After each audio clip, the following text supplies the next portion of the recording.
Pues muy buenos días tengan todos ustedes.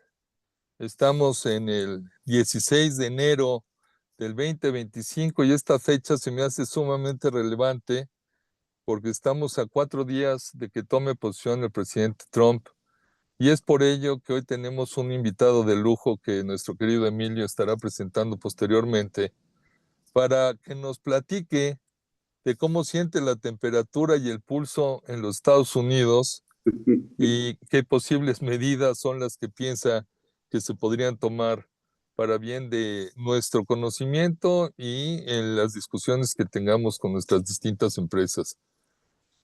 Para eso, pues Antonio Ortiz Mena es un experto en el mismo y recién me compartía su liderazgo que va a tener en la negociación del TEMEC con el COMSE, ya él abundará en esto, pero creo que tenemos al mejor speaker para este tema. Y Antonio, te agradezco muchísimo que, no obstante pensábamos que podía ser presencial, que en otro momento lo haremos, eh, pudieras tener el acomodo para acompañarnos de manera virtual. Y yo cierro mi saludo y mi bienvenida, querido Antonio, queridos socios, pues recordando que cuando ganó Trump en uno de los consejos, había un colombiano que decía, oye, pues ahora sí se les va a poner feo. Y me llamó la atención un mapa donde estaba México como un punto negro de los países más afectados por la elección de Trump y todos los demás estaban en rojo y naranja, ¿no? Y la realidad es que ya vimos que hay un resurgimiento de la doctrina Monroe y ya pues salpicó por Canadá, salpicó por Panamá. Entonces yo creo que aquí va a ser muy interesante la lectura y la priorización de los temas, por lo cual me congratulo que abramos con esto. Bienvenido, Antonio. Fuerte abrazo a todos ustedes y los dejo en las suaves manos de Emilio. Gracias. Muchas gracias, Toño. Para mí es un placer presentar al doctor Antonio Ortiz Mena. Él es fundador y presidente de AOM Advisors y cuenta con más de 30 años de experiencia en asesoría estratégica, en inversión extranjera, comercio internacional y riesgos geopolíticos para empresas multinacionales, gobiernos y fundaciones. Fue socio de Denton Global Advisors, DGA, empresa líder en asesoría sobre diplomacia comercial, también vicepresidente senior de Albridge Stonebridge Group y como jefe de la sección de asuntos económicos en la Embajada de México en Estados Unidos, coordinó la estrategia para temas económicos y brindó asesoría a empresas estadounidenses con presencia en México y a empresas mexicanas con presencia en Estados Unidos. Cuenta con doctorado en Economía Política Internacional por la Universidad de California en San Diego y maestría en Economía del Desarrollo de América Latina por University College London. Es profesor de Economía Política Internacional en la Universidad de Georgetown y actualmente es el presidente del Comité TEMEC del COMSE. Pues para mí, ¿verdad? Placer haberlo presentado. Toño, adelante con tu presentación y muchas gracias por haber aceptado estar con nosotros. Pues buenos días, saludos desde Washington. Muchas gracias a José Antonio, Emilio, Alfredo, a todos los que me invitaron y a todos los que están presentes desde temprano hoy.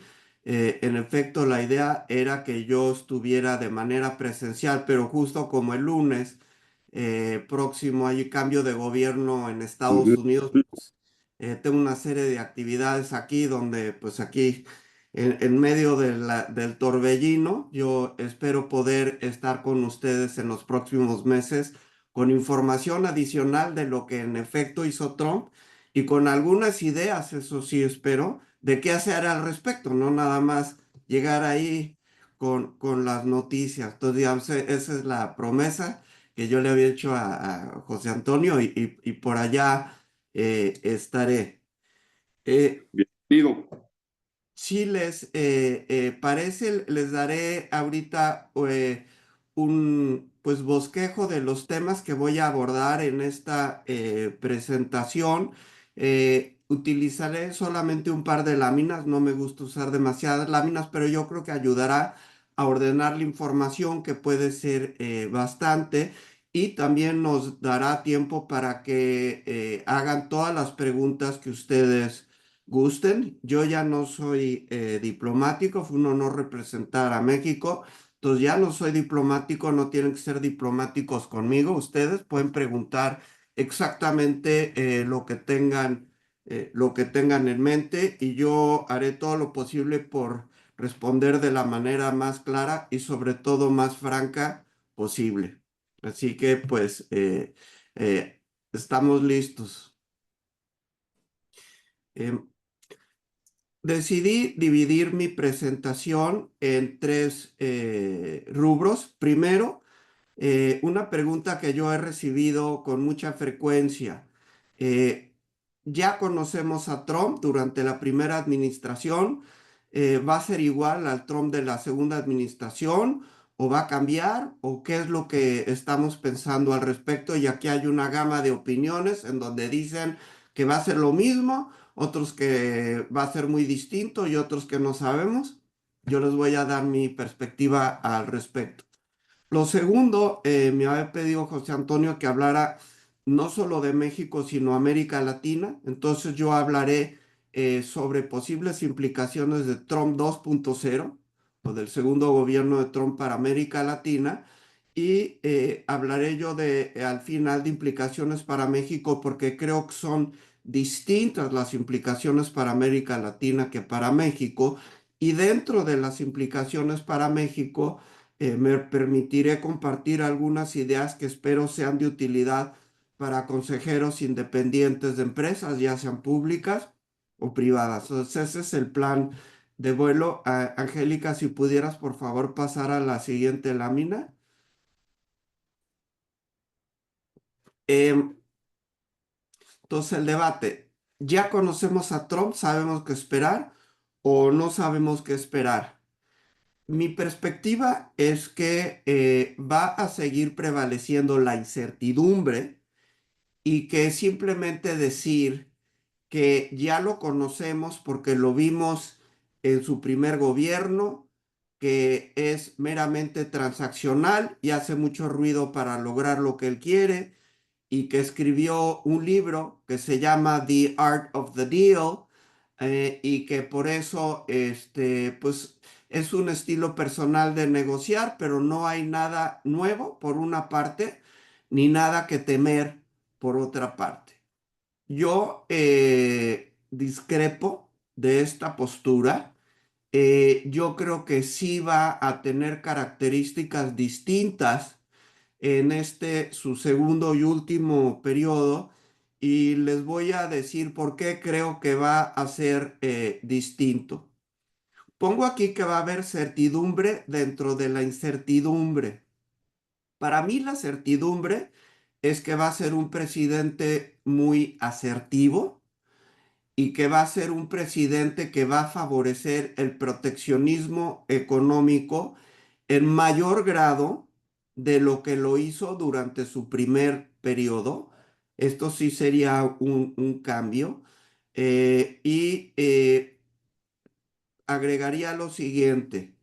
En su primer periodo impuso una serie de aranceles a China y al resto del mundo, sobre todo en acero y en aluminio, bajo la denominada sección 232 de la Ley Comercial de 1962, que tiene que ver con restricciones al comercio con base en consideraciones de seguridad nacional. Es decir, estaba utilizando disposiciones de la época álgida de la Guerra Fría. Pensemos en Kennedy, en la crisis de los misiles. O sea, estaba utilizando una ley que se hizo para un contexto muy distinto, para la Unión Soviética, y se le estaba aplicando igual a socios, a Canadá y a México, entre otros países.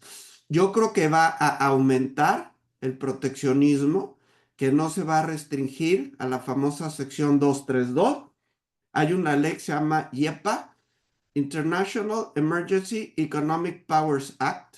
No se sorprendan si leen de eso, que le da también toda una serie de facultades para imponer restricciones comerciales. Y para que tengan idea de dónde viene esto, el origen de la IEPA es de 1917, de la época del presidente Woodrow Wilson, de la Primera Guerra Mundial, y la ley bajo la que se ampara se llama Trading with the Enemies Act, o sea, comercio con el enemigo. Entonces, Estados Unidos tiene todo un arsenal de leyes que le permiten imponer restricciones al comercio. Eh, Esa es una consideración. Entonces, mayor uso de más instrumentos de proteccionismo.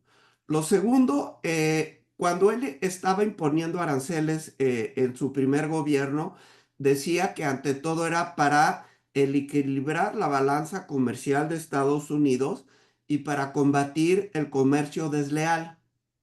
Hoy en día, además de esa argumentación, tiene dos adicionales que son distintas. La primera habla de la reindustrialización de Estados Unidos. En su primer periodo, este enfoque era relativamente incipiente y ahora él está insistiendo en la reindustrialización de Estados Unidos.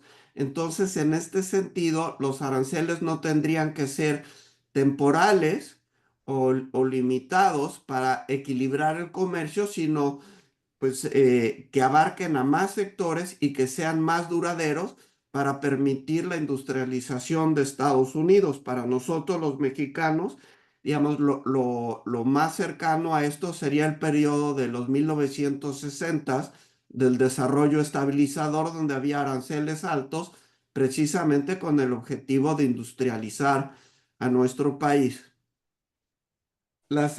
El segundo objetivo nuevo tiene que ver con la recaudación fiscal. Trump ha prometido bajar el impuesto sobre la renta. Esto significa que va a tener un déficit en ingresos fiscales, y él dice que lo va a compensar también con los aranceles, que él puede bajar impuestos sobre la renta, subir aranceles, y que quienes paguen los impuestos no sean los estadounidenses, sino sean los extranjeros.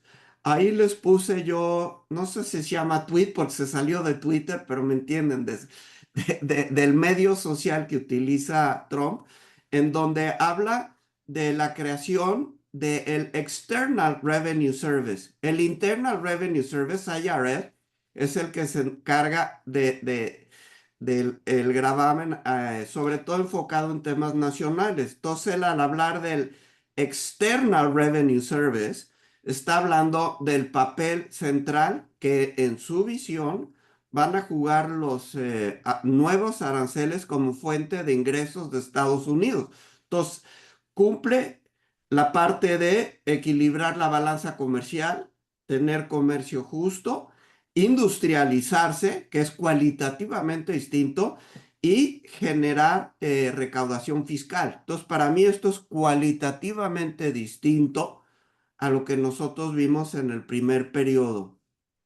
Número dos, los primeros 2 años de la primera administración de Trump estaban caracterizados por control republicano de la presidencia, evidentemente, Cámara de Senadores y Cámara de Representantes. Ahora, de nuevo, ganaron los republicanos ambas cámaras, no solo la presidencia, pero veo dos diferencias. La primera es que Trump ganó el voto popular. La vez pasada que ganó la presidencia en contra de Hillary Clinton obtuvo más votos del voto popular, pero Trump obtuvo un mayor número de votos del colegio electoral. En Estados Unidos es elección indirecta. Sin embargo, ahora ganó Trump no solo el voto del colegio electoral, sino el voto popular, y él dice que eso le da un mandato. que el pueblo estadounidense le dio un gran mandato para ejecutar toda una serie de políticas pues bastante radicales que él prometió durante la campaña. Esto significa que él va a estar utilizando mucho los decretos del Poder Ejecutivo. Hay quien dice que tiene aproximadamente 100 decretos ya listos para comenzar a impulsar una serie de reformas que van en línea con los temas que le interesan en temas de asuntos sociales, economía, seguridad, etcétera. Entonces está este tema. Además, es un distinto partido republicano el de hoy en día al que teníamos cuando Trump inició su primer periodo. Yo diría que había mayor diversidad, mayor pluralidad de voces. Hoy en día es un partido más cohesionado, más alineado con Trump, no al 100%. Algunos de sus candidatos para el Congreso igual van a tener algunos raspones a la hora de que el Senado examine si ratifica o no los nombramientos, pero es un partido más cohesionado y que va a apoyar a Trump en mayor medida de lo que lo hizo en su primer gobierno. Eh, Adicionalmente, cuando él llegó al gobierno tenía cero experiencia en sector público y pues la burocracia es un ente muy complejo en cualquier país y sobre todo en Estados Unidos es muy complejo y muy grande. Entonces, el mismo Trump no sabía cómo utilizar, pues si me permiten esta metáfora, las palancas y los botones del poder. Imaginen ustedes una cabina de control de un avión con toda una serie de botones y palancas y volantes, pues se requiere mucha experiencia para saber utilizarlo. Al cabo de esos 4 años, Trump ya aprendió cómo utilizar todas estas palancas y botones del poder y eso hace dos cosas. Uno, que lo vaya a utilizar de manera más efectiva. Y dos, que no requiera a él un círculo de asesores semi-externos que tienen más experiencia en gobierno y que no necesariamente son afines a él. Para utilizar un lema que fue bastante popular en nuestro país los últimos años, antes se podría decir que él utilizaba colaboradores con 50% de capacidad y 50% de lealtad, o algunos con 80% de capacidad y 20% de lealtad. Hoy en día él se está enfocando mucho más en el lado de la lealtad. Algunas de las personas que propone no tienen experiencia, pero como ya sabe él cómo operar al gobierno, ya no va a tener este círculo de personas que les podríamos llamar externas o semi-externas. Varios de ellos habían venido del ámbito militar. Kelly, McMaster, como jefes de la oficina de la presidencia, ya no va a hacer uso de ese tipo de personajes, va a ser un círculo más fuerte, más compacto, más cohesionado y más efectivo. Todo esto me lleva a concluir que en cuanto a procedimientos, equipo y objetivos, sí vamos a tener un gobierno distinto al que tuvimos durante su primera gestión y que él va a querer pasar a la historia haciendo cosas grandes. Él no se puede reelegir y me atrevería yo a decir que puede hacer cosas grandes, buenas o malas, según los ojos de los otros, pero va a querer hacer cosas grandes y yo creo que México debe estar preparado para lidiar con un líder de estas características. Por eso digo que hay certidumbre dentro de la incertidumbre. Entonces, esa es mi perspectiva del Trump 1.0 sobre el Trump 2.0. Angélica, si pudieras, por favor, pasar a la segunda lámina. El segundo tema es qué significa este nuevo Trump para América Latina. A mí me gustan mucho los mapas, las gráficas, la información visual y aquí lo que tenemos son dos mapas en donde vemos cómo ha cambiado el comercio de América Latina con el resto del mundo del año 2000 al año 2020-2022. Y si tuviéramos esto para el cierre de 2024, yo creo que las tendencias que se muestran acá estarían todavía más agudizadas, más acendradas. Lo que estamos viendo en la gráfica del lado izquierdo de la lámina son el destino de las exportaciones de América Latina. Si ustedes ven, Estados Unidos y Europa figuraban de manera preponderante en el año 2000.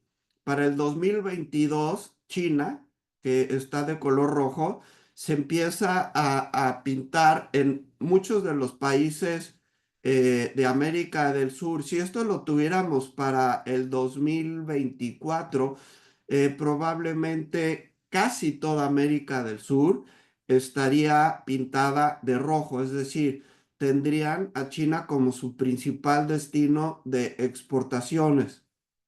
La lámina del lado derecho lo que tiene son el origen de las importaciones por país de origen. Si ustedes ven el 2000, Estados Unidos sigue siendo en su mayoría el origen de las importaciones de América Latina, salvo en el caso de Argentina, que era con su socio del Mercosur, Brasil. Y aquí, si nos vamos al 2020, el mapa, salvo para Colombia, Centroamérica, alguna de las Guyanas y Uruguay, que comercia mucho con Brasil, el mapa se pintó de rojo.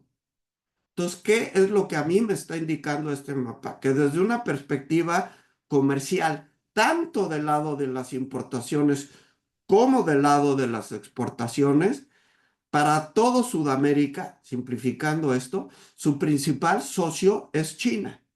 Y esto significa que la competencia geopolítica entre Estados Unidos y China, ellos difícilmente se van a decantar por Estados Unidos y distanciarse de China.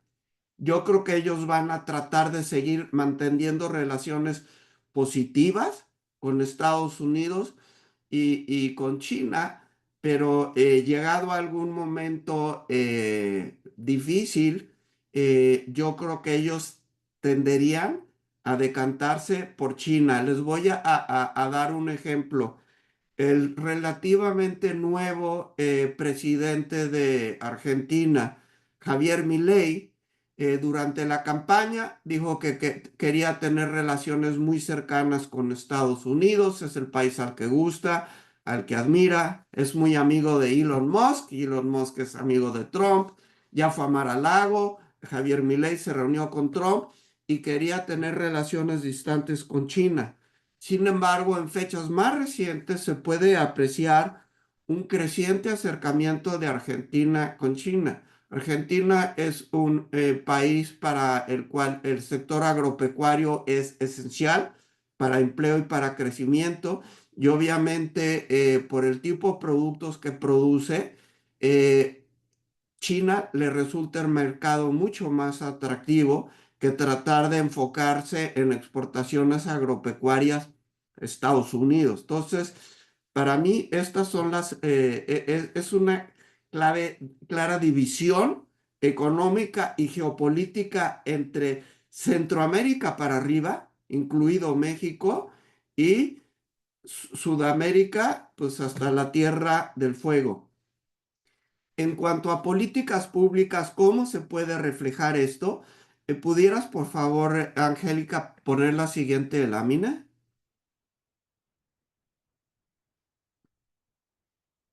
Yo veo prácticamente 0% de probabilidad de que Estados Unidos suscriba un nuevo acuerdo comercial de amplio alcance con alguno de estos países.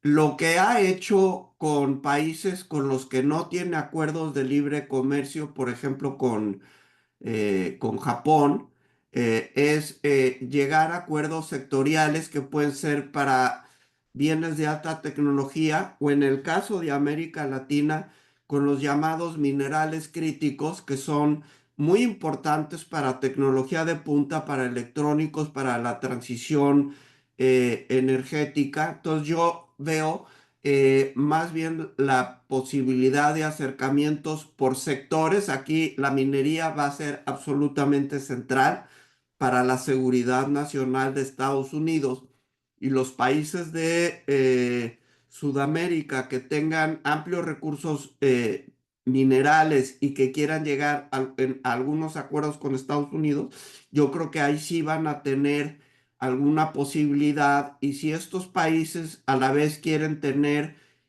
mayor acceso con alguna otra exportación no minera, yo creo que harían bien en utilizar un acuerdo estratégico en temas de minerales críticos y buscar también en contrapartida acceso para algún producto, por lo general agropecuario en particular, ¿no? Podría ser, no sé, algo de carne o de limones, que sé que los argentinos siempre, aquí cuando voy a un restaurante argentino como carne rica, pero es de Texas. No es de La Pampa, ¿no? Entonces, así es como yo veo las posibilidades para algunos países de América Latina. Eh, Algo que Trump ha mencionado es que va a castigar a los países que estén tratando de alejarse del dólar, que estén utilizando otro tipo de divisa para sus transacciones internacionales. Esto sería materia, pues, de otra plática más larga, porque de hecho, esta amenaza, de hecho, podría ser como una profecía que se cumple a sí misma, que algunos países tengan miedo de depender tanto del dólar por la actitud de Trump y se vayan más hacia el euro o el yen u otras monedas. Pero por lo pronto algo que ha señalado Trump es que no le gusta que utilicen otras monedas a los países que quieran tener relaciones comerciales estrechas con Estados Unidos y está bastante molesto con lo que se mencionó, que era una nueva moneda que estaban proponiendo los BRICS, Brasil, Rusia, India, China y Sudáfrica. Eh, se, el año pasado hubo una reunión entre BRICS y ahí se mencionó el tema de la creación de una posible moneda. Yo le veo una probabilidad bastante baja de éxito, pero sí lo menciono como muestra de que la competencia de Estados Unidos con China y pues le llamaría yo las obsesiones del próximo presidente de Estados Unidos no se limitan al tema de los aranceles, sino incluyen también al uso del dólar y no utilizar otras monedas. El tercer punto de este rubro, ya lo mencioné yo brevemente durante mi explicación de la lámina anterior, señalando la posibilidad de acuerdos sectoriales, posiblemente vinculados con la minería, y si son astutos algunos países de América Latina, eh, eh, se podrían incluir algunos otros productos. Aquí es interesante que hay algunos países de América Latina que son integrantes del TIPAT, Acuerdo de Asociación Transpacífica, que vincula a Perú, Chile, México, con países de Asia. Canadá está ahí, Estados Unidos no es parte de ese acuerdo, China por supuesto no lo es, pero yo voy a dar seguimiento puntual de el TIPAD porque es uno de los instrumentos más importantes para temas de comercio e inversión entre América Latina y Asia. Y para aquellos de ustedes cuyas empresas tienen vínculos de inversión o de comercio con Reino Unido, sería interesante ver cómo operará el Reino Unido este año, en donde será ya miembro pleno del TIPAT. Esto es importante porque el Reino Unido salió de la Unión Europea. México tiene un acuerdo con la Unión Europea. Por cierto, a finales del año pasado concluyó la negociación de un acuerdo de los países del Mercosur, Argentina, Brasil, Uruguay y Paraguay, con la Unión Europea. Este podría entrar en vigor pues, en los próximos meses. Eso puede representar competencia para México, pero también oportunidades para algunas de las empresas de ustedes si es que tienen operaciones en Europa y o en algún país integrante del Mercosur. Entonces aquí yo les estoy tratando de dar un panorama más allá de la relación de Estados Unidos con algunos países de América Latina. Vi pasar por ahí algunas preguntas, Angélica. Yo con mucho gusto las puedo entender antes de entrar de fondo al tema de México, pero nada más las vi de flashazo. No sé si las pudiera repetir o quién las hizo, si las quisiera hacer de viva voz. Aquí yo soy materia dispuesto y en lo que lo hacen yo así tomo mi café. Perfe- Aquí, no sé, Angélica, bueno, si quieres tú leer las preguntas de Sí, Óscar González y que es solamente el que tenemos tenemos, ahorita a ¿verdad? Óscar González. Sí, les puse ahí para si desean abrir cámara y micrófono, nada más que nos indiquen y los habilitamos, porque estamos en un formato de seminario, pero los podemos habilitar. Óscar González pregunta, dice, respecto a otras monedas, ¿qué hay de postura de Trump frente a las criptomonedas? Ok,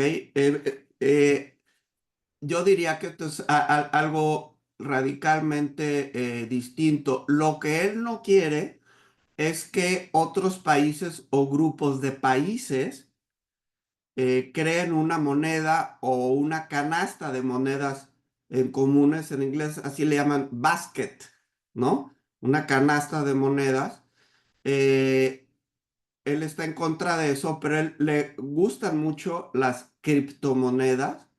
Él estaría impulsando su utilización y algunas de las personas que están en su círculo cercano, que vienen del sector privado, tienen intereses en ese rubro y lo quieren impulsar. Entonces yo veo que va a haber mucho mayor apoyo para las criptomonedas durante la segunda administración de Trump de lo que lo hubiera habido durante una segunda administración demócrata. Este es un buen punto y es algo para los que estén en ese mundo, algo a lo que habría que dar seguimiento.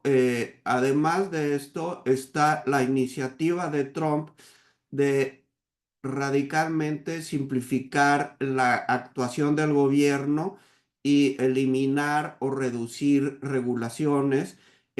Incluiría al tema de las criptomonedas.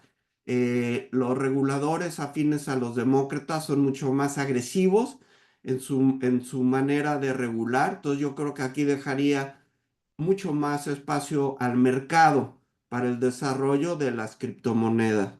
De nuevo, esto es una certidumbre que tenemos dentro de la incertidumbre de lo que es Trump. Aquí hay una pregunta de Víctor Hugo Vela que dice, mira, actualmente el IRS, ¿verdad? Se encarga de la recaudación fiscal, incluyendo aranceles. La creación de un External Revenue Service implicaría una duplicación de funciones, volviendo el sistema más ineficiente o incluso redundante. ¿Cuál es tu opinión al respecto? Mi opinión al respecto es que en efecto puede ser duplicativo, redundante e ineficiente. y de hecho estaría de alguna manera en contradicción con lo que acabo de decir. Le encargó Trump a Elon Musk y a Ramaswamy, un empresario de origen de la India, que encabezaran un comité para radicalmente simplificar todo lo que hace el gobierno. Y aquí está Trump planeando crear una nueva agencia. De alguna manera iría en contra de lo que él prometió que iba a hacer. Yo lo veo como una declaración de corte político. La palabra External Revenue Service, de la que habla Trump, es un señalamiento de lo que él ve como los aranceles y su fuente de ingresos fiscales. El IRS ya se encarga de mucho de esto y me parece que incluso alguien ya hablaba del tema de un External Revenue Service aquí en el chat. Es una declaración no de corte técnico, sino claramente de corte político. Lo que está diciendo Trump es Internal Revenue Service, es que están pagando impuestos los que están en Estados Unidos. Todo lo que voy a hacer es que paguen impuestos todos estos extranjeros que están fuera de Estados Unidos y que están abusando de Estados Unidos con comercio desleal. Entonces les voy a imponer aranceles para golpearlos, para que no estén abusando de nosotros y les voy a poner aranceles porque los aranceles son algo bello. De hecho, él está obsesionado con los aranceles. Dice que arancel es la palabra más bella que existe en el diccionario, así lo he hecho. Entonces, él va a imponer aranceles y va a hacer que los extranjeros paguen impuestos y con ese dinero Estados Unidos va a prosperar. Entonces, es tema de una visión, de una narrativa política de lo que estaría buscando hacer Trump. Y lo que yo rescato de aquí, más allá de las tecnicalidades de si sería adicional o ya dentro de la IRS o si ya existe el External Revenue Service, para mí lo importante es que si él ve a los aranceles no como un instrumento para negociar y una vez que él los impone, logra lo que quiere, él los quita. Si él los está viendo como una fuente de ingresos fiscales, esto a mí me indica que va a imponer más aranceles que en su primer periodo y que van a durar más tiempo de lo que duraron en su primer periodo. Para mí este es el punto central para mí. Mira, hay una pregunta de Marco Galindo en relación a la no invitación a nuestra presidenta a la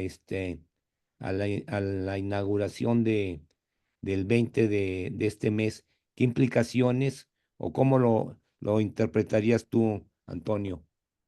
Sí, mira, yo no sé a cuántos jefes de Estado se les extendió invitación, cuántos van a asistir. Yo diría que es más común que asistan embajadores, no necesariamente presidentes. En este sentido, es una ceremonia distinta a la que tenemos nosotros en México y de hecho no en octubre pasado, pero en gobiernos pasados se estilaba que fueran muchísimos jefes de Estado. Yo no le daría demasiada importancia. Ahorita entraré en el tema de la relación de México con Trump, pero sí muy importante pues que México esté presente nuestro embajador y que posteriormente, ahorita les daré detalles, pero para mí la clave para México es poder meternos hasta la cocina en la administración Trump, hasta la cocina. Muy bien. Lucrecia Monsalvo, tienes la mano levantada. No sé si quieres participar. Sí, gracias, buen día. Don Antonio, gracias por la presentación. Una pregunta y no sé si lo vas a tocar ahorita más adelante, pero en el tema de qué tan radical va a ser con su programa de inmigrantes, de empezar a sacar gente. Ya vemos en México varias empresas iniciando con explorar programas de contratación a inmigrantes, un poco también como apoyo a pues, las iniciativas del gobierno. Yo trabajo en Volaris, ya estamos ahí viendo algunos temas de esto con nuestros asesores de migración para ver cómo los podemos contratar. Y sé que hay empresas que ya están también explorando estos programas y bueno, pues no sé qué tan fuerte vaya a ponerse ese tema de la gente que va a empezar a sacar, ¿no? Correcto. Gracias. Si quieren, de una vez respondo esa pregunta. Sin duda van a comenzar las deportaciones. Lo que han anunciado es que van a comenzar con personas que tienen algún tipo de antecedente criminal y algún pendiente con la ley, que así van a comenzar a operar y que posteriormente podrían ir más allá de eso. Las cifras que durante la elección se manejaron para el total de deportaciones oscilaban entre, digamos, 10 y 15 millones de personas. Yo no lo veo técnicamente viable. Estoy haciendo a un lado aquí las consideraciones legales, políticas y sobre todo morales, ¿no? De separación de familias, etcétera. El mayor número de deportaciones en fechas recientes fue de entre 400 y 500,000 personas en un año, y curiosamente eso fue bajo el presidente Obama. Había grupos de hispanos que estaban molestos con Obama y le llamaban The Deporter in Chief, el jefe de las deportaciones. Entonces, si nosotros nos atenemos a la capacidad física, logística, operativa del pasado reciente, podríamos estar anticipando una cifra que aproximaría el 500,000 de personas. Eso, digamos, es hasta donde se puede saber.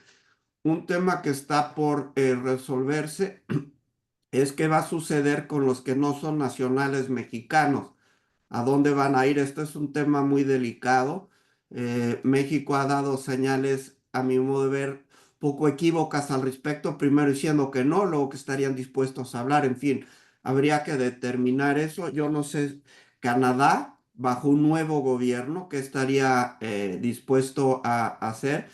Pero eso, Lucrecia, es lo que yo creo que se puede esperar, y yo creo que las empresas sí harían bien en ver posibilidades de contratación, porque además yo creo que sí es posible que regrese gente trabajadora, gente talentosa, gente bilingüe.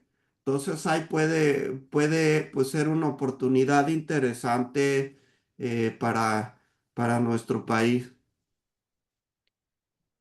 Aquí hay una pregunta, Toño, de Miguel Ángel Rangel Blanco. Sí. Dice, es en relación de cuál es la posición de Trump con respecto al Reino Unido.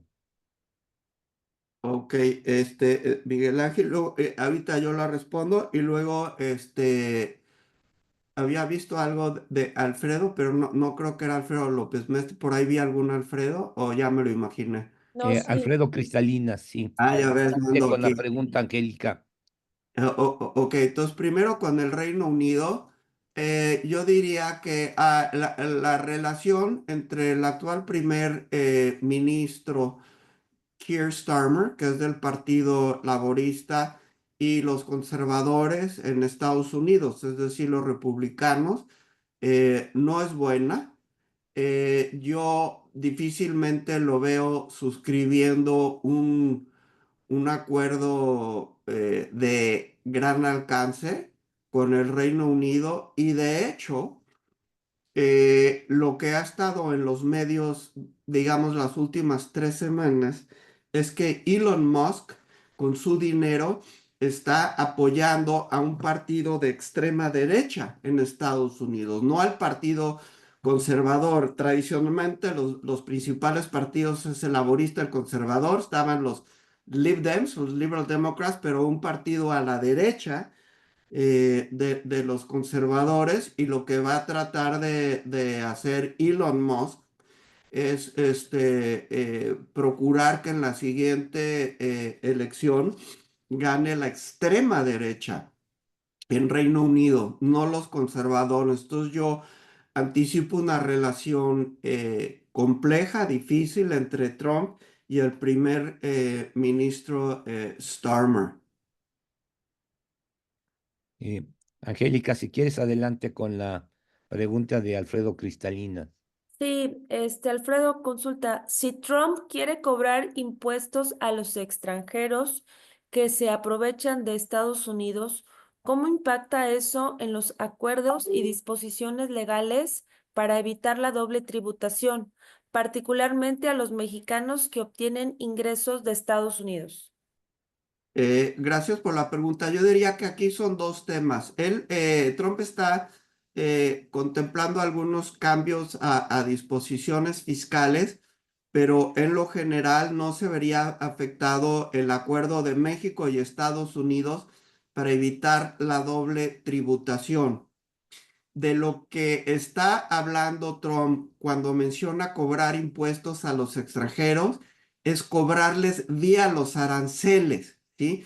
Él dice, si una empresa extranjera quiere exportar algún producto a Estados Unidos, pues ellos van a tener que pagar un arancel para poder acceder a nuestro mercado, que es el mayor mercado del mundo en cuanto a poder adquisitivo, y están abusando de nosotros. Entonces, él no está hablando desde una perspectiva de gravámenes vía impuestos sobre la renta, sino vía aranceles. Serían dos mecanismos, pero él lo maneja como si fuera un impuesto que pagan, pero es un impuesto que es el arancel para acceder al mercado de Estados Unidos. Entonces, digamos, si fuera, por decir algo, si llegara a imponer aranceles a exportaciones de acero de México, a Estados Unidos, entonces serían las empresas acereras mexicanas las que tendrían que pagar ese impuesto, es decir, ese arancel, distinto al arancel cero, que es el que debe prevalecer bajo el TEMEC, y así es como él lo ve, igual si fueran de Francia o de algún otro país. Si quieres, por último, ahorita para que continúes con tu presentación, Toño, aquí hay una pregunta de Óscar González y dice, desde la perspectiva de México, ¿cuál crees que va a ser la actitud del gobierno de México en su relación con Estados Unidos en lo relativo al narcotráfico? Eh, lo que más le importa a Estados Unidos es el tráfico de fentanilo. Yo diría que el nivel de violencia en México, la criminalidad que afecta a otros rubros, les es de menor interés que estrictamente el tráfico de fentanilo. Entonces yo creo que la presión de Estados Unidos va a estar muy centrada en el tema de combatir al tráfico de fentanilo, y eso tendría que ver con enfoque en compartir inteligencia, combatir el lavado de dinero y en presionar para tener una serie de acciones donde haya arrestos y resultados efectivos en el fentanilo. Ahí es donde van a estar enfocados como rayo láser, y yo creo que el gobierno de México va a tener tanto la necesidad como la voluntad para cooperar en esta materia. Lo que habría que ver es el tema de la capacidad técnica, humana, financiera y de inteligencia para hacerlo. Para mí ahí es donde va a estar el detalle fino. ¿Podríamos pasar a la lámina sobre México? Adelanté ya algunas ideas y quisiera yo concentrar aquí mis comentarios en tres rubros. Primero, la relación de Estados Unidos, China y México. Número dos, la revisión del TEMEC. Y número tres, algunas acciones o temas que creo yo que pudieran ser útil para consejos y consejeros de empresas. En primer lugar, la competencia de Estados Unidos con China es en muchos ámbitos, no solo es en el tema económico. Hay inquietud militar sobre lo que China pudiera hacer con Taiwán, en tecnología, en la participación de China en terceros mercados. Le inquieta a Estados Unidos, por ejemplo, que Perú haya inaugurado un nuevo puerto de gran capacidad en el Pacífico, que fue construido por y está operado por intereses de China, ¿no? Es el puerto de Chancay, si mal no recuerdo. Entonces, Estados Unidos tiene una competencia multifacética con China, y es uno de los pocos temas en donde hay coincidencia demócrata y republicana. Esto es un tema de Estados Unidos, no solo de Trump. Entonces, esto es una realidad con la cual México va a tener que lidiar en el futuro previsible, más allá de la siguiente administración de Trump. Entonces, muchas de las acciones que México tome en relación con Estados Unidos, yo creo que las debería de ver, de analizar, de sopesar desde la perspectiva de cómo afecta a la relación, sí, de México con China, pero también a la relación de Estados Unidos con China. Esto es un nuevo triángulo que México debe visualizar a la hora de formular su política exterior en temas de comercio y de inversión, pero también en muchos otros temas, en relaciones con terceros países. Para mí esta es una nueva directriz. Así como durante la Guerra Fría estaba la gran competencia entre Estados Unidos y la Unión Soviética, y México se manejaba con cierto margen de maniobra. Eso no significaba que México hiciera caso omiso de lo que estaba sucediendo en la Guerra Fría. En este caso, pues es, yo diría, una nueva situación de competencia entre dos polos, y México tendrá que manejarla de manera muy inteligente. Para mí este es un cambio cualitativo que llegó para quedarse, y esto va a permear todas las relaciones internacionales de México. ¿Cómo se refleja esto en la revisión del TEMEC? Técnicamente se trata de una revisión del TEMEC, no de una renegociación. Esto es importante destacarlo.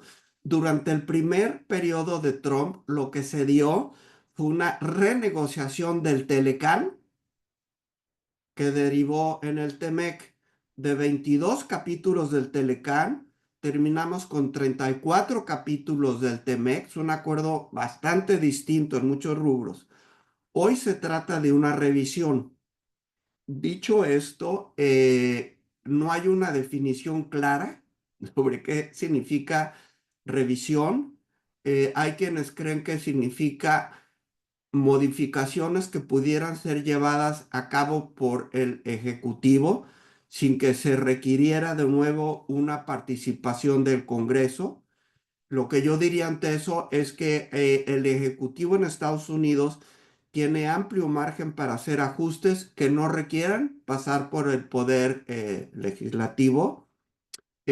Número dos, la oficina del representante comercial este año va a estar USTR, lo que llaman USTR en Estados Unidos, va a estar recabando opiniones de muy diversos sectores empresariales sobre su perspectiva del TEMEC y lo que les gustaría ver durante la revisión. Y ese informe lo van a entregar al Congreso. Así que, de alguna manera, el Congreso de Estados Unidos va a estar participando en la revisión del TEMEC, y hay algo que me parece relevante y que a veces se olvida. El TEMEC, al igual que el TELECAN, tiene una cláusula de denuncia. Esa cláusula dice que cualquier país se puede retirar del acuerdo dando 6 meses de aviso. Es decir, que Estados Unidos, igual que Canadá y que México, tienen la posibilidad de decir voy a denunciar el acuerdo y me voy a retirar. Y se puede utilizar esto o porque se quieren retirar o porque lo quieren utilizar como una palanca para renegociar de manera más fuerte. Yo no creo que esto sea el escenario más viable, pero digamos, los consejeros de empresa deben tener en mente un mapa de riesgos, ¿no? Y aunque la probabilidad sea baja, si el impacto es alto, pues es algo sobre lo cual habría que considerar. Yo hace poco publiqué junto con un investigador del Wilson Center aquí en Washington un artículo al respecto. Yo con mucho gusto se lo puedo hacer llegar a Angélica, si fuera del interés del interés de ustedes, para abordar este tema. Eh, Atando el primer segmento, que es cómo va a cambiar Trump 2.0 versus 1.0, y el segundo segmento que tiene que ver con Estados Unidos, América Latina y el inestable entorno internacional, yo creo que la revisión del TEMEC puede ser algo positivo para México. Eh, Durante la Guerra Fría había un orden internacional en donde el mundo estaba dividido en dos bloques y había una serie de organizaciones y alianzas económicas y de seguridad. Estaba la OTAN, el Pacto de Varsovia, estaba el GATT, lo que luego fue la Organización Mundial del Comercio, etcétera. Hoy en día lo que yo veo es un nuevo desorden internacional, no un nuevo orden internacional. Veo a dos países en una competencia geopolítica, pero el andamiaje de acuerdos internacionales es mucho más débil del que Estados Unidos estableció al final de la Segunda Guerra Mundial. Entonces, para temas económicos, yo diría la OMC está sumamente debilitada. Se ha visto imposibilitada de limitar acciones de Estados Unidos cuando Estados Unidos impone aranceles bajo la sección 232 que yo mencioné, bajo temas de seguridad nacional. La OMC no está funcionando para resolver controversias comerciales. No tiene capacidad para resolver controversias en materia de inversionista-Estado. Estos son acuerdos bilaterales o en el caso del TEMEC es el capítulo 14. Entonces tenemos la competencia entre dos bloques en un entorno de derecho internacional y de instituciones internacionales mucho más débiles de lo que tuvimos las últimas décadas. ¿Esto qué significa? Que el hecho que México tenga el TEMEC que es acuerdo de última generación con Estados Unidos. Perdón. Que Estados Unidos quiere imponer más aranceles, que posiblemente vaya a imponer aranceles en violación con acuerdos internacionales, pero muchos países van a poder hacer poco o nada, ¿no? A palo dado, ¿no? Como quien dice. Entonces, este nuevo desorden internacional le va a generar problemas a muchos países, pero el hecho que México tenga el TEMEC y que sea vecino de Estados Unidos, le puede otorgar una gran ventaja en el sentido en el que sí, en décadas pasadas el mundo tenía muchos bloques comerciales, pero estos bloques no estaban muy cerrados. Hoy en día yo lo que vislumbro son bloques, pero bloques cada vez más cerrados.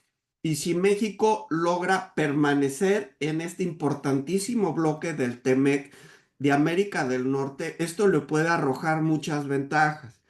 Y si hay países que quieren acceder al mercado de Estados Unidos y dados los aranceles más altos que va a poner Estados Unidos, les es difícil o imposible lograrlo, eso puede hacer que llegue más inversión a México si México logra mantener aranceles bajos o aranceles de nivel cero frente a Estados Unidos. Es decir, yo creo que este desorden internacional es una gran apuesta para México, en donde ciertamente se puede perder mucho, pero yo creo que incluso puede ganar más de lo que hubiera ganado si hubiera un menor desorden internacional, si hubiera una organización mundial del comercio más fuerte. Entonces yo, contra lo que quizá pensaba yo hace unos 2 años, estoy relativamente optimista de que si México se maneja bien, de manera inteligente, de manera unida, puede salir ganón de este desorden y tener una revisión del TEMEC sumamente positiva. Algunos temas que yo destacaría son los siguientes. En primer lugar, energía. Está el capítulo 8 del TEMEC, en donde lo que se dice es que México es un país soberano y que la Constitución es la que norma las acciones en materia de energía. Esta es una explicación no necesaria y no pedida. Por supuesto que los acuerdos internacionales tienen que ser consistentes con la Constitución o serían anticonstitucionales. No soy abogado, pero pues hasta, hasta yo lo sé. Sí hay una serie de compromisos derivados de la reforma energética que se impulsó durante el gobierno de Peña Nieto, que están amparados por el TEMEC, que sí están cubiertos por el TEMEC y por otros acuerdos como el TIPAT, que ya mencionaba yo. En el tema de energía, a mi modo de ver, las empresas internacionales están buscando energía que sea limpia, donde sí permiten uso de gas, que sea confiable en cuanto a su suministro y que sea a precios competitivos. Entonces, lo que requiere México es garantizar la generación, transmisión, distribución de energía con estas características. Independientemente de lo que diga el TEMEC, si no tenemos suficiente energía con estas características, no vamos a poder aprovechar este nuevo desorden internacional. Hay instituciones financieras que requieren que empresas de manufactura reduzcan su huella de carbono y requieran utilizar este tipo de energías. Empresas manufactureras y de otros rubros tienen objetivos de reducción de huellas de carbono y crecientemente los consumidores se fijan en eso. El año pasado yo compré unos tenis aquí en Estados Unidos y en la caja venía un código QR y lo puse con el teléfono. ¿Qué era el código QR? El código QR daba información pormenorizada de la huella de carbono en la producción de esos tenis. Entonces, esto lo está haciendo esta empresa porque hay presión del lado del consumidor. Entonces, presión por el lado de quienes otorgan financiamiento, objetivos internos de las empresas, presión de consumidor o de inversionistas activistas nos llevan a que sí o sí se requiera energía con estas características. Algo que yo agregaría aquí es que México tiene un gran potencial en el tema de centros de datos o lo que se llama la nube, ¿no? Porque estamos físicamente cercanos a Estados Unidos. Estados Unidos necesita, por seguridad, tener diversificados, Estados Unidos y empresas diversificados los centros donde se guardan datos y los centros que se están utilizando para nuevos servicios con inteligencia artificial. Estas centrales requieren de energía constante y yo creo que significa que el gas va a ser aún más importante de lo que lo es hoy para México. Habría que ver el tema de la dependencia de importación de gas de Estados Unidos hacia México y mayor capacidad de generación de gas por parte de México y de infraestructura con conductos. Para mí este es un punto central dentro del tema TEMEC. Otro tema que me parece muy importante es el de solución de controversias. El alcance del TEMEC es relativamente débil en el tema de inversionista-Estado. No está protegida la manufactura, está protegida la minería, la energía, infraestructura física, telecom, carreteras, etcétera. Es importante que México tenga manera de proteger de manera clara, confiable a la inversión extranjera. Estados Unidos ha buscado retirar protecciones a los estadounidenses en México, porque la idea de Trump es, bueno, si hay un riesgo político, mejor invierte en Texas, mejor invierte en Carolina del Sur, en Tennessee. Entonces yo creo que parte de la competencia de México no viene de Vietnam, no viene de Malasia, viene de Estados Unidos. Entonces México tiene que ser competitivo frente a Texas, Oklahoma, Tennessee, Carolina del Sur. Por ejemplo, hay una gran planta industrial de autos y autopartes en el sur de Estados Unidos. Y cuando se da el nearshoring, se va del noreste o del norte al sur de Estados Unidos. Entonces hay que tener muy presente la competencia del sur de Estados Unidos para México y cómo la revisión del TEMEC tiene que atender eso para beneficio nuestro. Está el tema de solución de controversias en materia de inversión. Está también la solución de controversias en materia de prácticas desleales, que es dumping y subsidios, el capítulo 10. Yo creo que sería importantísimo que se mantenga esta protección de la revisión de paneles binacionales para dumping y subsidios. Estados Unidos no lo ha otorgado a ningún otro país, salvo México y Canadá. Y de nuevo, nos da un distintivo ante este entorno de desorden internacional. Y finalmente, a mí me preocupa el mecanismo general de solución de controversias, capítulo 32, porque Estados Unidos no ha cumplido. Hace 2 años, un panel del TEMEC resolvió que Estados Unidos no estaba cumpliendo con sus compromisos en materia de reglas de origen para la industria automotriz en TEMEC. Y Estados Unidos no ha cumplido en 2 años, básicamente porque no ha querido y porque se puede salir con la suya. Recientemente salió el informe de un panel en materia de maíz genéticamente modificado y en este caso el resultado es adverso a México. Yo creo que sería importante para México sí cumplir, pero también presionar a que Estados Unidos cumpla, porque si Estados Unidos no cumple, pues el TEMEC no va a generar la certidumbre que debería dar para poder atraer inversión y comercio. Entonces, para mí, en el tema de la revisión y operación, hay muchos temas, pero para mí 2 centrales son energía y solución de controversias, ¿no?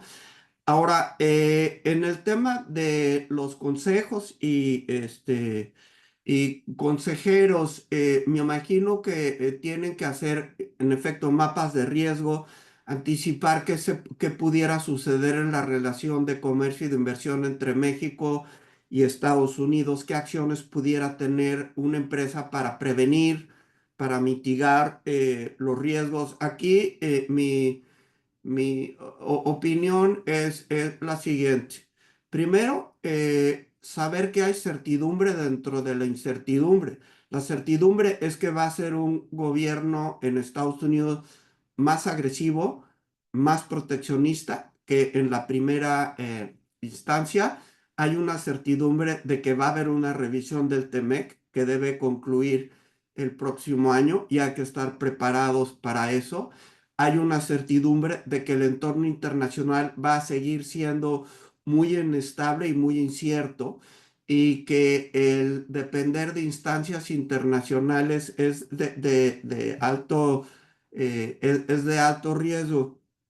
También creo yo que una narrativa de gobiernos o quizá de empresas en el sentido de que nos conviene pensar a nivel regional, América del Norte, que juntos somos no solo más prósperos, sino más fuertes desde una perspectiva de seguridad nacional.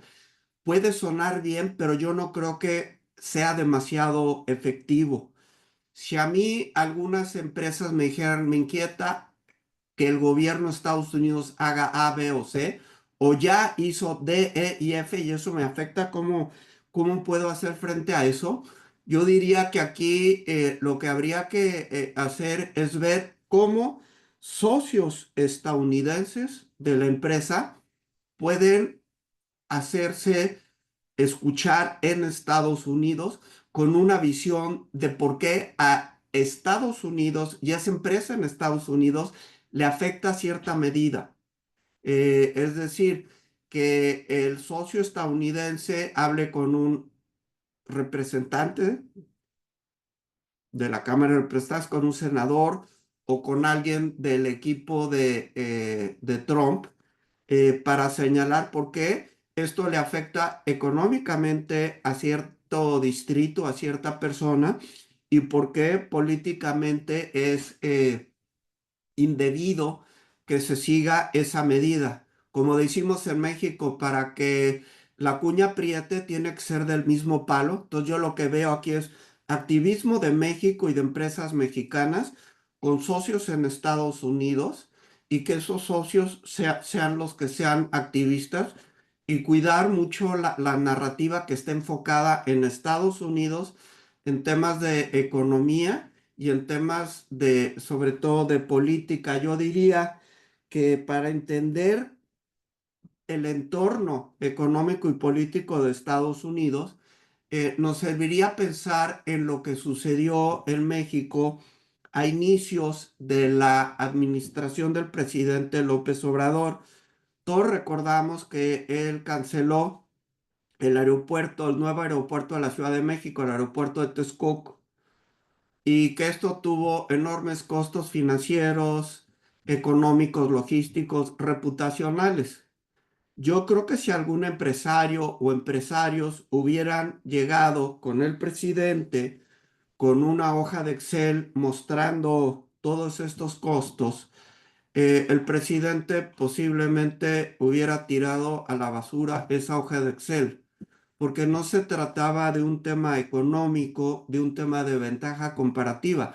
Se trataba de ejercer un poder político y mostrar que él tenía poder político a pesar de los costos económicos.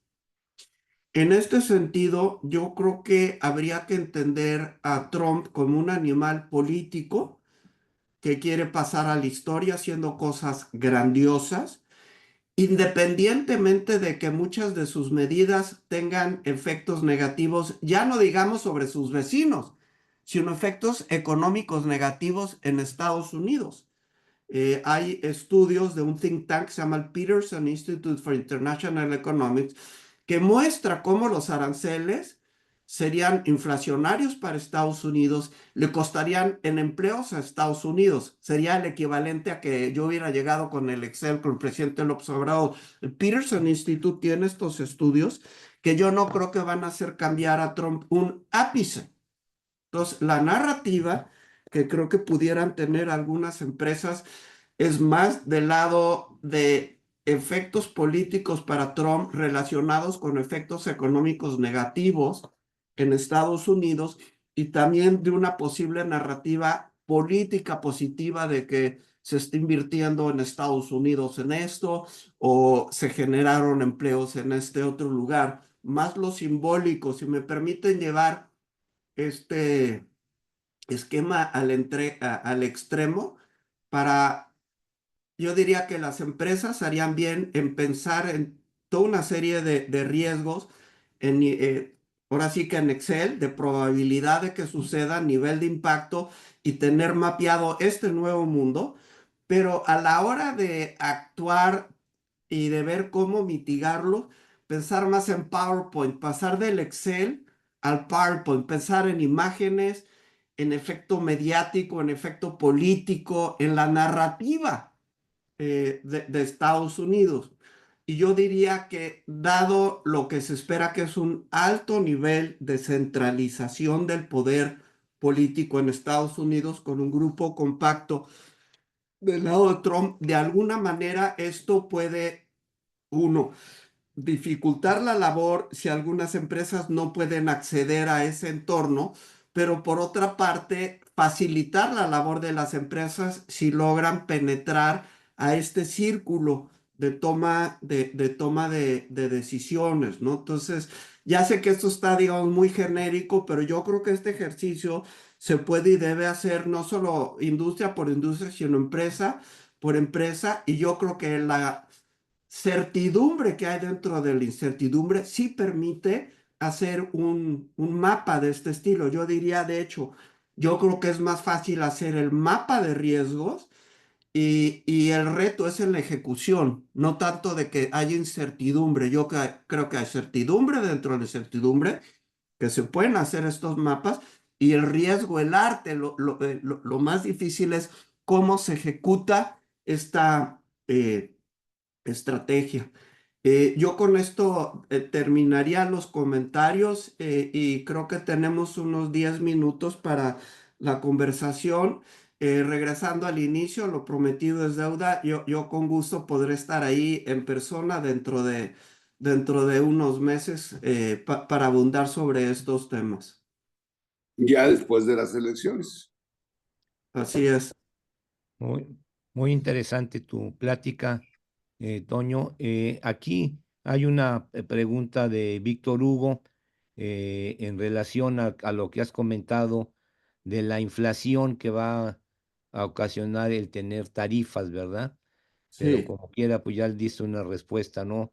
Va a ser más la parte política que la económica, ¿verdad?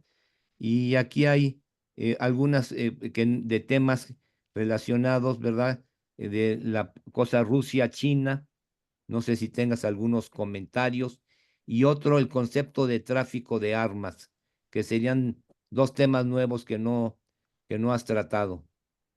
Sí, como no, del tráfico de armas, para mí las iniciativas legales que impulsó el gobierno de México en contra de los productores de armas para hacerlos corresponsables por el tráfico de armas, para mí es de las dos o tres cosas más rescatables, más acertadas de toda la política exterior de México, el sexenio López Obrador.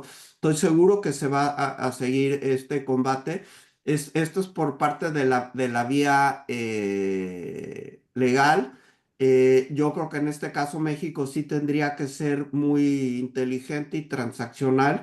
Yo en lo particular vería cómo se puede cooperar con Estados Unidos en materia de inteligencia, sí en fentanilo, pero también agarrar en contrapartida el tema del el tráfico de armas, punto absolutamente central. En el tema de Rusia y China, aquí hay dos vertientes. La relación de México con China y Rusia, y luego la de Estados Unidos con China y Rusia y la relación entre esos dos países.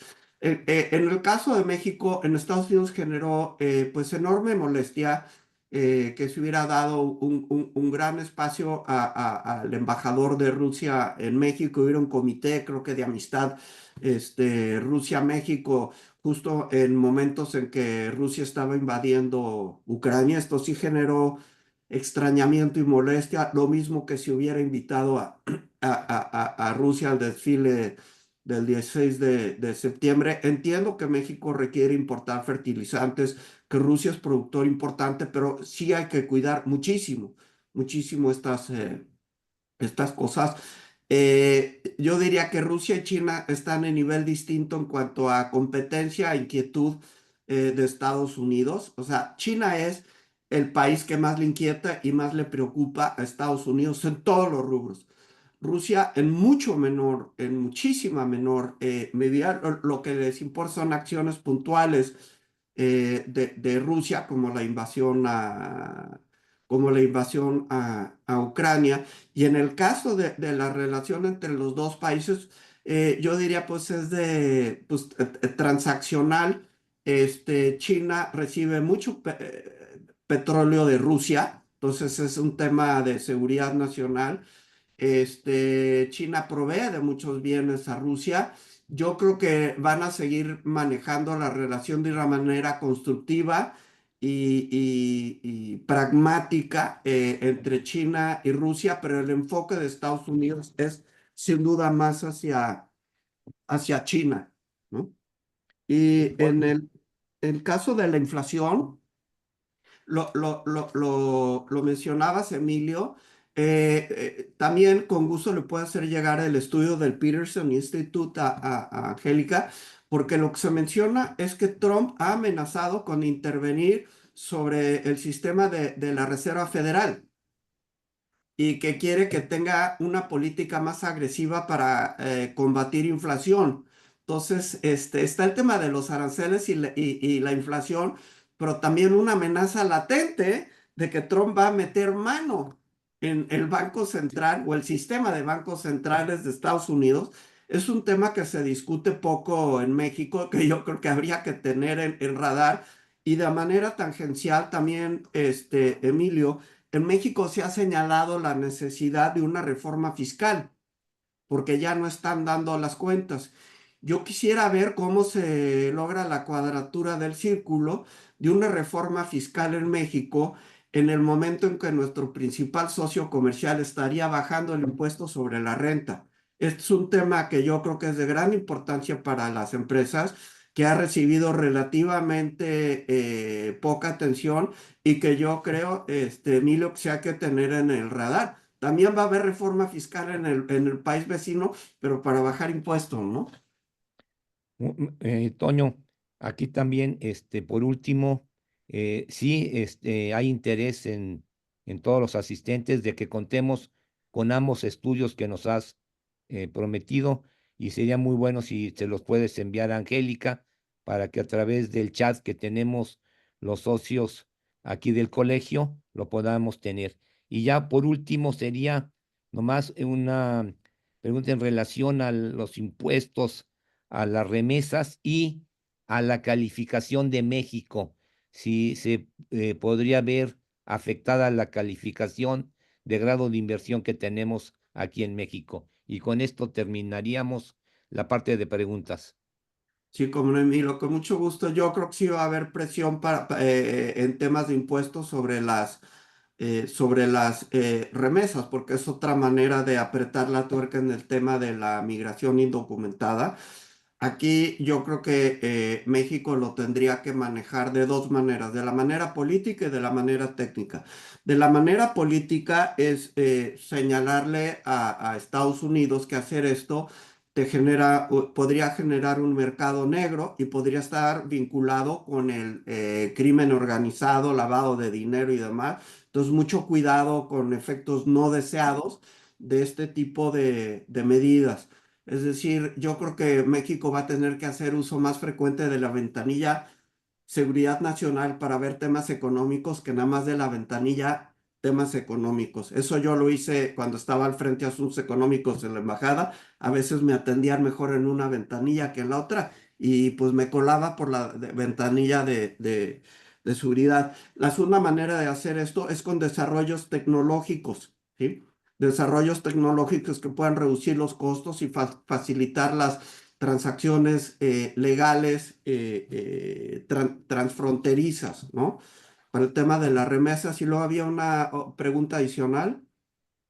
El grado de inversión para México. Ah, sí, Ajá. mira, obviamente es algo que hay que cuidar muchísimo porque muchos fondos de inversión retirarían sus inversiones si México pierde el grado de inversión por disposición, no por ganas, o sea, casi que en automático, o sea, hay que cuidarlo muchísimo. No es nada más que es algo que es bueno tener, es imprescindible tenerlo. Y aquí yo anotaría dos cosas. En primer lugar, pues el foco rojo de las finanzas de Pemex y el gobierno que apoya a Pemex es insostenible. Yo no sé qué se vaya a hacer para el tema de finanzas de Pemex. Ahí es donde yo estaría fijándome muchísimo.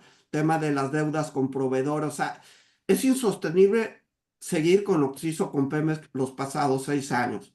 Entonces, acabar pronto, ¿sí? Y lo segundo, que es una buena noticia, el Fondo Monetario Internacional tiene un servicio que se llama línea de crédito flexible.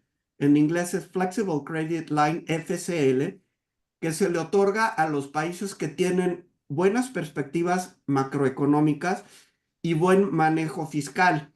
Es como si uno tiene una tarjeta de crédito y le aumenta la línea de crédito por buen comportamiento, y la idea es que uno no tenga que usar esa línea de crédito. Es como en el kinder cuando nos ponían, bueno, no sé, a mí me pusieron alguna vez una estrella en la frente. Ya veo que Angélica se acuerda, eran como rojas y verdes, ¿no? Entonces, para México es muy, muy importante el tema de la línea de crédito flexible, no por el monto, sino por la señal. Y México a finales del año logró que le renovaran la línea de crédito flexible. Esto es importantísimo como señal de seguridad y de garantía para los inversionistas extranjeros, pero es condición necesaria, más no suficiente. Yo sí quisiera apuntarles la importancia de la línea de crédito flexible y pues sí de cuidar el grado de inversión, sobre todo del lado de Pemex. Si me permiten, el tercer documento que les enviaría es una explicación sobre, y lo más reciente es en función con la línea de crédito flexible. Yo estuve pues bastante metido en estos temas y por eso es que lo tengo tan fresco. Muy bien. Pues muchas gracias, Antonio. Emilio, No sé, falta, Angélica sí, o hay Antonio, otra pregunta, José Luis Suárez, que la puso hace ratito, dice, ¿cuáles serían los sectores que ofrecen oportunidades para los empresarios mexicanos bajo el gobierno de Trump? Lo respondo de manera breve, pero yo diría que sobre todo la industria que está vinculado con la manufactura automotriz, partes y autopartes y otras, porque Estados Unidos no puede producir totalmente todo lo que quiere y se quiere reindustrializar en el tema de la industria. Entonces yo creo que la industria automotriz, el riesgo es que se vayan al sur de Estados Unidos, pero la oportunidad también que nosotros produzcamos mucho.